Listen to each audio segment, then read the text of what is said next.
Girl musicians didn't realise they were in a man's world. It was a man's world. There's no argument about it. It's not a question of discrimination, but it was a man's world. And to play like a man, you had to really play properly. And they'd come in and think, because they had a saxophone or a trumpet, a few tootles on it was sufficient if they looked glamorous and blonde and good figure. But I decided, no. A good musician. If you're good looking, that's fine. But that wasn't always an advantage because they get married quicker than the other ones, you see. And I just persevered with them. I said, if you're going to earn the money that the men earn, if you're going to play the places the men are going to earn money, you'll have to have sufficient knowledge of music, play like a man. And they rallied round me, and they knew that I wouldn't settle for just bad musicianship. It was as strong as that. They knew I wouldn't accept it.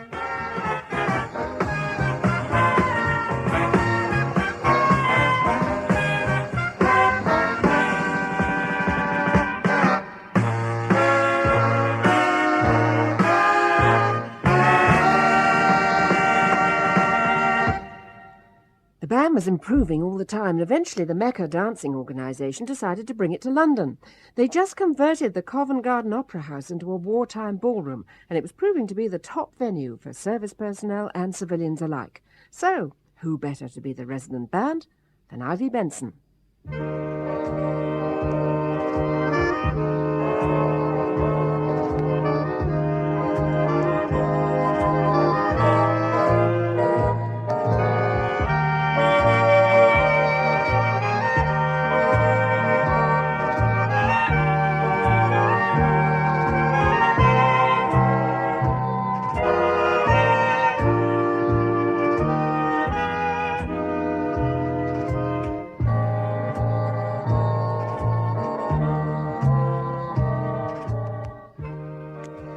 Oh, the audiences were delighted with what they heard because I was playing Glenn Miller and they were playing it well, and they were so astounded that they couldn't believe their ears.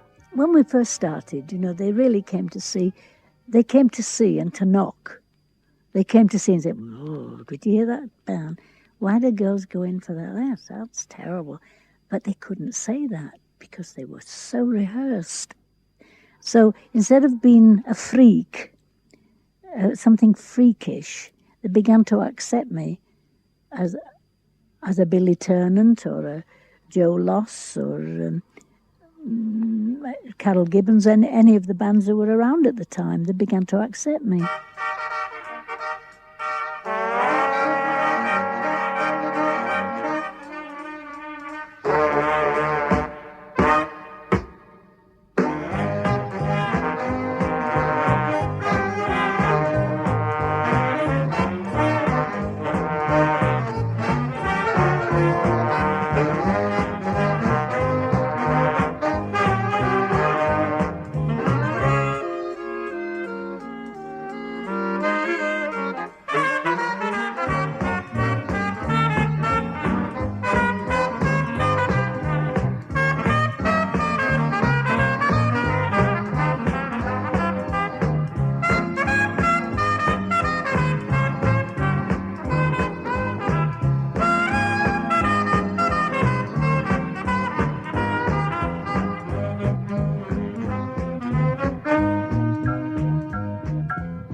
Ivy's fame spread far and wide through her many broadcasts to the troops overseas, but they wanted to see as well as hear this all-girls band. So the band went on tour.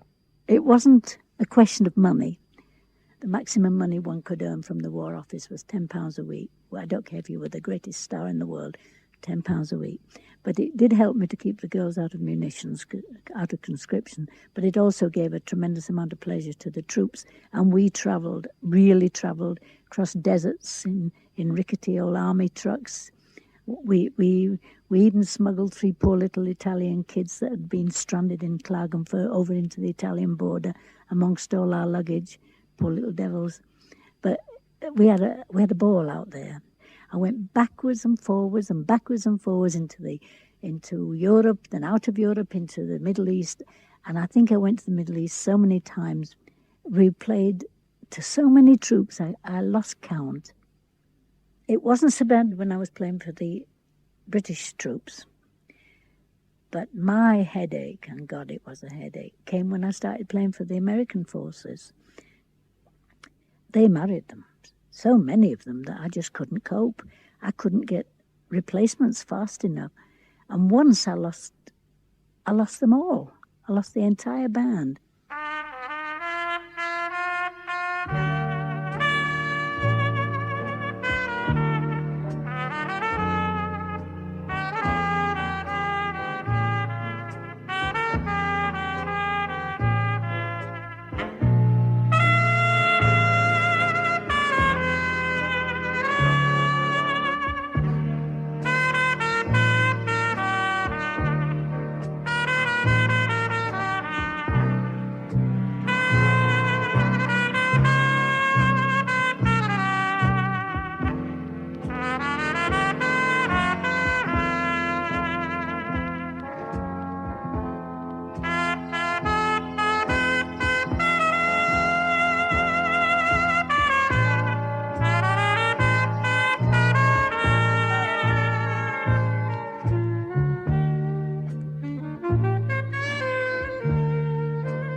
The thing that gave me great joy was in the War Office, the chart on the wall. It started at the bottom and it went right to the very top of the chart for the biggest audiences of all their artists. I had the top rating of all the artists, you see. Now, Billy Cotton said to me when I came off the air, I'd been broadcasting to the troops, he said, "You're crazy, Ivy. You're absolutely crazy." He said, You've done all these broadcasts. You could go out in the theatres and make a fortune. But money has never meant a thing to me in my life. Really, it doesn't mean a thing to me. To me, it doesn't mean happiness. It doesn't mean anything. Doing what you want to do and being happy what you're doing is what I think.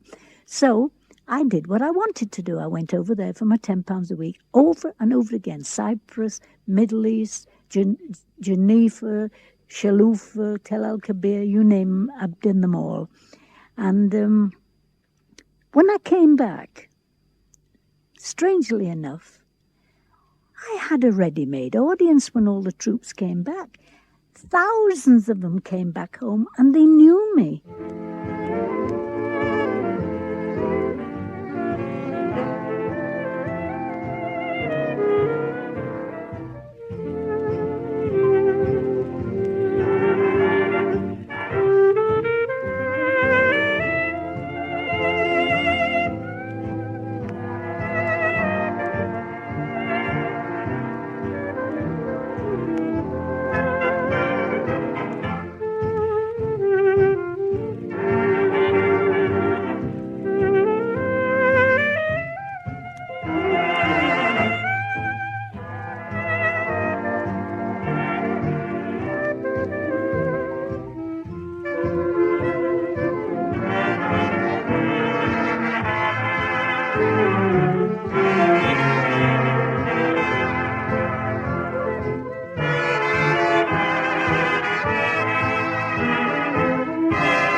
After the war, the band was never short of work. It spent 18 successive summer seasons in the Isle of Man at the Villa Marina. It played over 20 weeks at the London Palladium.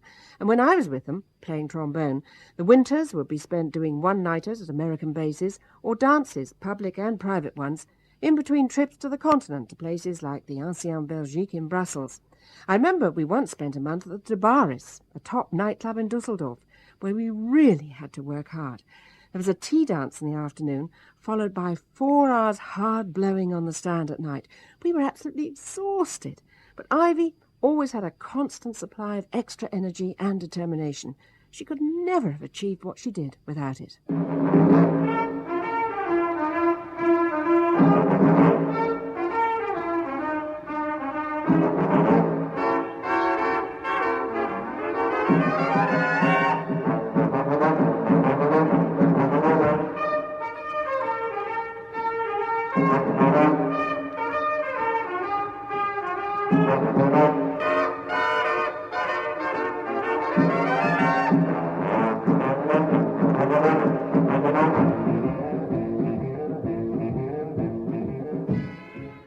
So many good musicians passed through Ivy's band over the years. Australian trumpeter Roby Buckley, trumpeter Gracie Cole, who fronted bands herself during the 50s and 60s, saxophonist and flautist Barbara Thompson, who is currently considered to be one of this country's finest jazz musicians, and who you may well have heard guesting on the programme before this. And then there was trombonist Annie Whitehead, who's fast making a name for herself on the jazz circuit.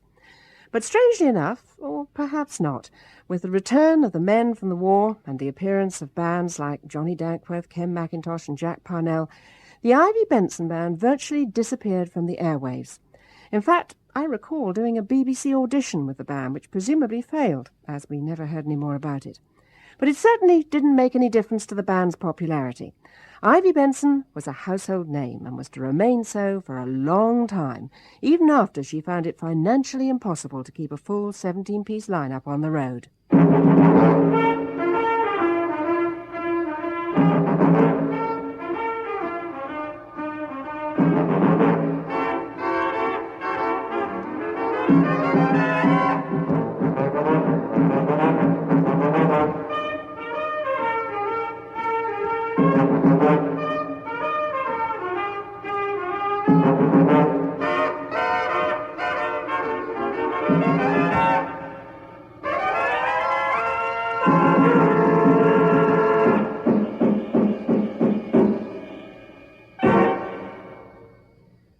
So, looking back over her 50 years as a band leader with all the problems and heartaches, why did she do it?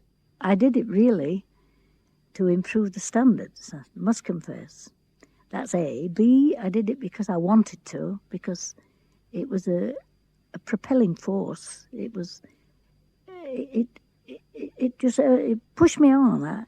Money didn't matter. I didn't think of the financial gain of it. That never entered my head. It was just that it had to be done.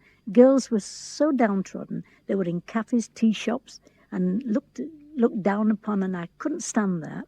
Nowadays, it's a different story. The colleges are full of brilliant girl musicians and nowhere to go. What they've got to get a teaching diploma to exist. And they're dying to play.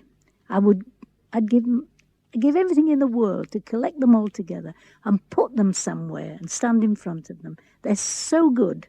They play much better than any girls I've ever had because they've gone through college. They've got a fundamental which my beginners didn't have. We didn't have a lot of money then, but these girls, the parents have kept them at school, and they're first-class musicians, thoroughly taught. But now, nowhere for them to go because nobody can afford it. Where is there a hall that can afford a lovely band?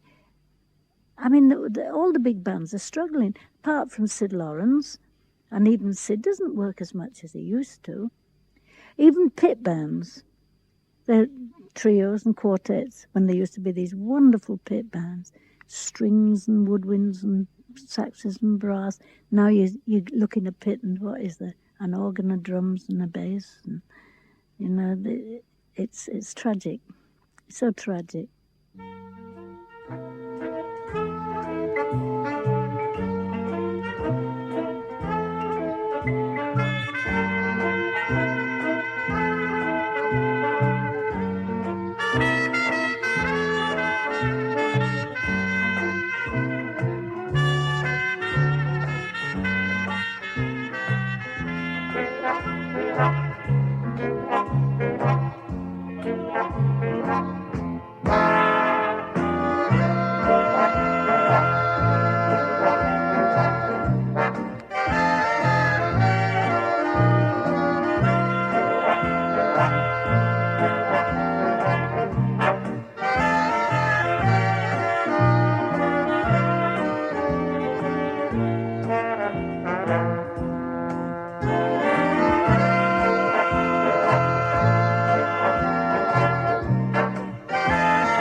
Although the Ivy Benson Band is no more, Ivy herself is still entertaining the public and drawing the crowds. They come by the coachload to hear her play the organ every night in Clacton. And because she still looks $1 million, they won't believe that she's 72 years old. They come up to her and say, "You must be Ivy Benson's daughter." People said to me, "Why don't you retire?" Well, retire to what? Knitting?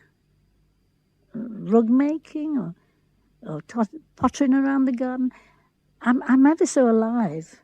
I'm so alive it isn't true.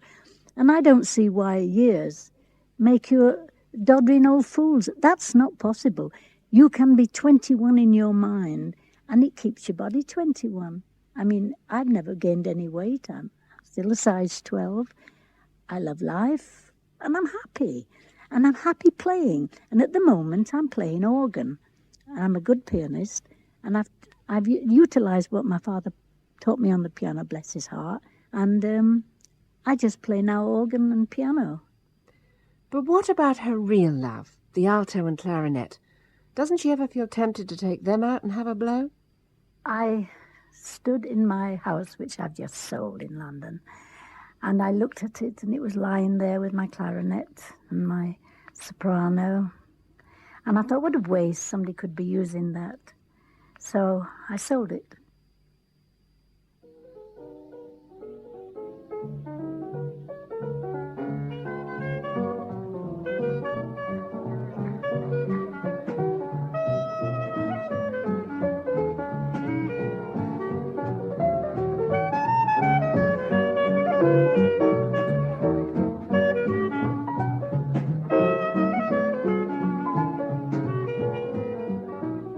Music to me is happiness to me. And I think without it, I would be a very unhappy woman. And I hope I can keep it till the day I die.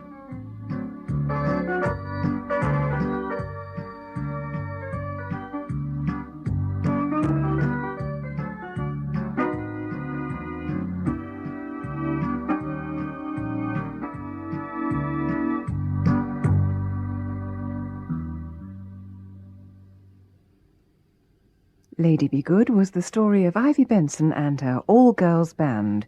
It was told by Sheila Tracy with interviews and research by David Lloyd. It was produced by Michael Ford.